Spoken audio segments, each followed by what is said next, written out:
Once upon a time, in a peaceful village at the edge of an ancient forest, there lived a wise old sage named Elian. Elian was known far and wide for his wisdom and kindness.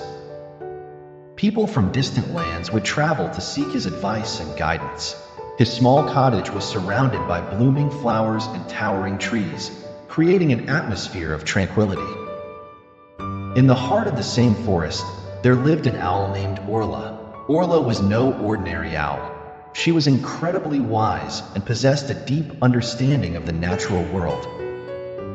Her large, amber eyes could see through the darkest nights, and her hoot was a melodious sound that resonated through the trees.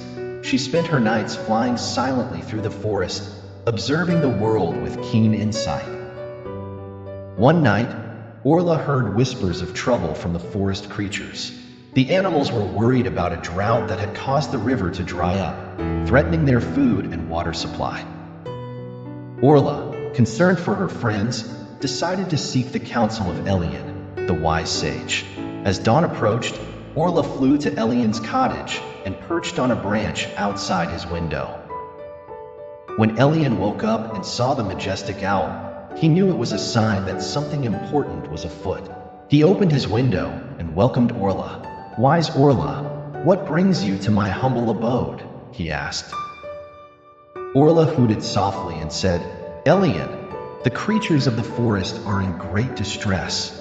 The river has dried up, and we fear for our survival. We need your wisdom." Elian nodded thoughtfully. "Let us go to the forest and see what can be done," he replied. Together, Elian and Orla ventured into the forest. As they walked, they observed the dry riverbed and the worried faces of the animals. Elian sat down by the riverbed and closed his eyes, deep in thought. Orla perched on a nearby rock, watching him intently. After a while, Elian opened his eyes and smiled. "Nature has a way of restoring balance," he said. "We must work together to help the forest heal." Elian and Orla gathered the animals and explained their plan. They asked the beavers to build a series of dams to conserve the water that was left. They instructed the birds to carry seeds to the dry areas to encourage new growth. The rabbits and squirrels were tasked with digging small channels to guide any rainwater back to the riverbed. Days turned into weeks, and the animals worked tirelessly under the guidance of Elian and Orla. Slowly but surely, the forest began to recover. The dams helped retain water, new plants sprouted, and the river started to flow again. The animals rejoiced as their home was restored to its former glory.